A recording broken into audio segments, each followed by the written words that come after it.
മത്തായിയുടെ സുവിശേഷം 10-ാം അധ്യായത്തിൻ്റെ 16-ാമത്തെ വാക്യം. ചെന്നായ്ക്കളുടെ നടുവിൽ ആടിനെ പോലെ ഞാൻ നിങ്ങളെ അയക്കുന്നു.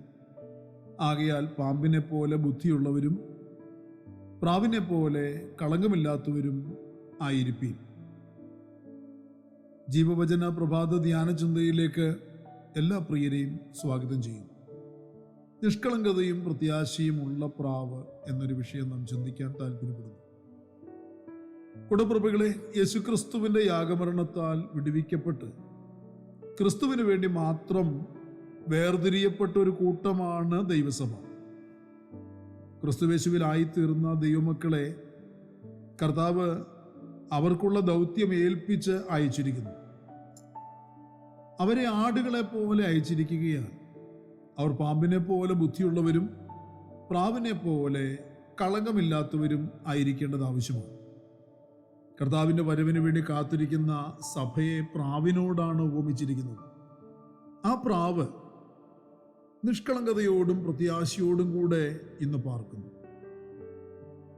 നമ്മുടെ ആത്മമണവാളനായ ക്രിസ്തു മരിച്ചു, അടക്കപ്പെട്ടു എങ്കിലും അവൻ മരണത്തെ ജയിച്ച് ഉയർത്തെഴുന്നേറ്റ് സ്വർഗാരോഹണം ചെയ്തവനായ കർത്താവാണ്. അവൻ ഇന്നും ജീവിക്കുന്നു. തന്നെ കാത്തിരിക്കുന്ന തൻ്റെ സഭയ്ക്കായി വേഗം അവൻ മടങ്ങി വരും.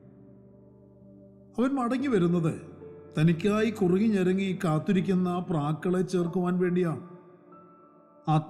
മണവാളിനു വേണ്ടി കാത്തിരിക്കുന്നവരുടെ പ്രത്യാശയെപ്പറ്റി തിരുവചനം പറയുന്നത്, ഞാൻ പ്രാവ് പോലെ കുറുകി എൻ്റെ കണ്ണ് ഉയരത്തിലേക്ക് നോക്കി ക്ഷീണിച്ചിരിക്കുന്നു.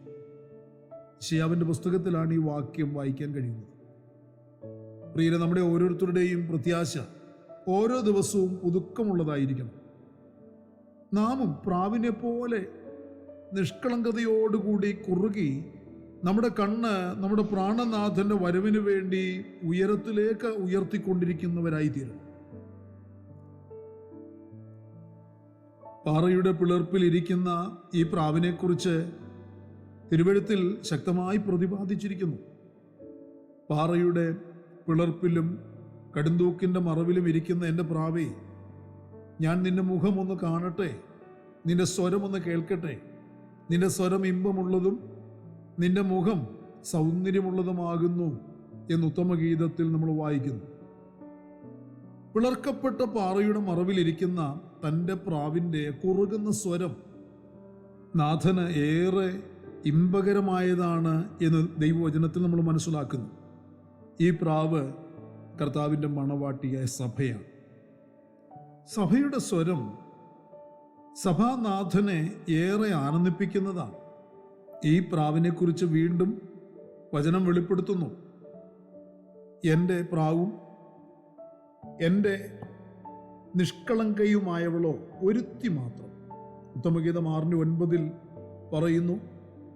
ആ പ്രാവിനെക്കുറിച്ച്, ദൈവസഭയാകുന്ന പ്രാവിനെക്കുറിച്ച് പറയുന്നത്, എൻ്റെ പ്രാവ്, എൻ്റെ നിഷ്കളങ്കതയുള്ളവൾ, അവൾ ഒരുത്തി മാത്രം. പ്രിയരെ, സഭയെ ശുദ്ധയും നിഷ്കളങ്കയുമായ പ്രാവിനോട് കർത്താവ് ഉപമിച്ചിരിക്കുന്നു. ഈ പ്രാവ് പാറയുടെ പിളർപ്പിൽ ഇരിക്കാനുണ്ടായ സാഹചര്യം ലേവ്യ പുസ്തകത്തിൽ ഓർമ്മിപ്പിക്കുന്നുണ്ട്. കുഷ്ഠരോഗികളുടെ ശുദ്ധീകരണ നിയമവുമായി ബന്ധപ്പെട്ട 2 പ്രാക്കളെ പുരോഹിതനരികിൽ കൊണ്ടുവരികയും കുഷ്ഠരോഗിയുടെ ശുദ്ധീകരണത്തിനു വേണ്ടി അതിലൊന്നിനെ അറുത്ത് അതിൻ്റെ രക്തം ശേഖരിച്ച് ആ രക്തത്തിൽ അതിൻ്റെ ഇണപ്രാവിനെ മുക്കിയെടുത്ത് അതിനെ പുരോഹിതൻ വെളിയിൽ കൊണ്ടുപോയി പറത്തി വിടണം. ഒരു പ്രാവ് കൊല്ലപ്പെടുകയും കൊല്ലപ്പെട്ട പ്രാവിൻ്റെ രക്തത്തിൽ കഴുകപ്പെട്ട അടുത്ത പ്രാവ് തൻ്റെ ദേഹമാസകലം പുരട്ടപ്പെട്ട തൻ്റെ ഇണയുടെ രക്തത്താൽ തൻ്റെ വെളുത്ത ആ നിറമാകെ മാറി അതിനാകമാനം ഒരു വ്യത്യാസം വരുന്നു. ഇതിനെക്കുറിച്ച് കൊരിന്ത് ലേഖനത്തിൽ ഓർപ്പിക്കുന്നത്, ഒരുവൻ ക്രിസ്തുവിലായാൽ അവൻ പുതിയ സൃഷ്ടിയാകുന്നു, പഴയത് കഴിഞ്ഞു പോയി, ഇതാ അത് പുതുതാക്കിയിരിക്കുന്നു എന്നാണ് കൊരിന്ത് ലേഖനത്തിൽ നമ്മൾ വായിക്കുന്നത്.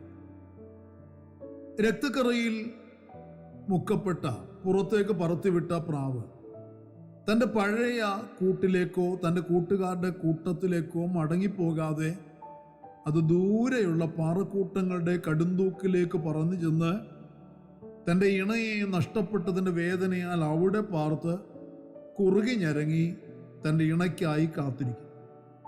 യിരെമ്യാ പ്രവാചകന്റെ പുസ്തകത്തിൽ വായിക്കുന്നു, പട്ടണങ്ങളെ വിട്ട് പാറപ്രദേശത്ത് പാർക്കുകയും ഗുഹയുടെ പാർശ്വങ്ങളിൽ കൂടുവയ്ക്കുന്ന പ്രാവിനെ പോലെയാകുകയും. ഈ പ്രാവ് തൻ്റെ പഴയ കൂട്ടിലേക്ക് പോകാതെ പാറയുടെ പിളർപ്പിലേക്ക് പോയി പാർത്തതിന് കാരണം അത് തൻ്റെ കൂട്ടത്തിലേക്ക് ചെന്നാൽ രൂപവ്യത്യാസം വന്ന തന്നെ മറ്റു പ്രാക്കൾ കൊത്തി ഓടിക്കുമെന്നതിനാലാണ്. യഥാർത്ഥമായി രക്ഷിക്കപ്പെട്ട ഒരു ദൈവപൈതലും ഈ പ്രാവിനെ പോലെ തന്നെയല്ലേ? കർത്താവിന് വേണ്ടി വേർതിരിക്കപ്പെട്ട ഒരു ദൈവപൈതലിനെ പഴയ സമൂഹവും ലോകവും പകയ്ക്കുകയും ഒറ്റപ്പെടുത്തുകയും ചെയ്യും. മത്തായിയുടെ സുവിശേഷത്തിൽ വായിക്കുന്ന, എൻ്റെ നാമം നിമിത്തം നിങ്ങളെ പഴിക്കുകയും ഉപദ്രവിക്കുകയും നിങ്ങളെ കൊണ്ട് എല്ലാ തിന്മയും കളവായി പറയുകയും ചെയ്യും എന്ന് കർത്താവും പറഞ്ഞിരിക്കുന്നതായിട്ട് നമുക്കിവിടെ വായിക്കാൻ കഴിയുന്നു. കൂടപ്പിറപ്പുകളെ, പാറയുടെ പിളർപ്പിലിരിക്കുന്ന പ്രാവിൻ്റെ ഇണയെക്കുറിച്ചുള്ള ദുഃഖവും വേദനയും ഒറ്റപ്പെട്ട് മരുഭൂമിയിൽ പാർക്കുന്നതിൻ്റെ ആ ഏകാന്തതയും പാറയുടെ പിളർപ്പിലിരിക്കുന്നതിൻ്റെ ചുട്ടുപൊള്ളുന്ന ചൂടുമൊക്കെ സഹിച്ചുകൊണ്ട് ഈ പ്രാവ് ഏറിയ ഒരു പ്രത്യാശയോടെ പാർക്കുകയാണ്.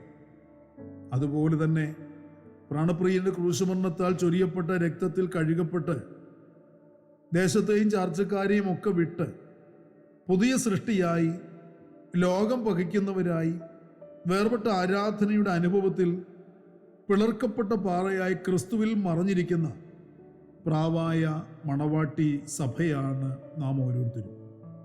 നമുക്ക് വിലയേറിയ ഭാഗ്യകരമായൊരു പ്രത്യാശയുണ്ട്.